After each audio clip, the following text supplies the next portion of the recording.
think that the annual increase in calls, a lot of it has to do with increase in enrollment. If we're going to have more kids here every year coming in, first-time experiences, you're going to end up with more calls for alcohol-related problems. You know, there's a fear that we're on borrowed time, that if we were to have a significant fire event on a Thursday, Friday, or Saturday night during school, that would pull all the firefighter EMTs to that event, and there would be no one left to transport anybody to the hospital.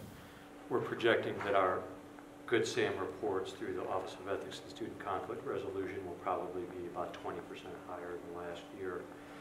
And we actually, in terms of tracking EMS runs this year to last year, we have pretty convincing evidence that the Good Samaritan policy is actually doing exactly what it's intended to do, and that is save lives by encouraging students to call for help. And the problem that I think all of us in the public safety and health fields have is that these behaviors are really choices, and they're not very rational choices at that. People don't act this way when they go home to their families. This is the kind of environment where they, for some reason, feel safe that they can behave in this kind of way. We also really try to change our focus in behavior-related crimes.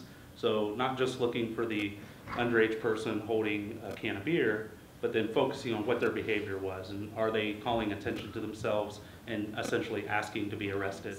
After the bars close, usually, I think, is when things get busy. And pretty soon the squads are coming in.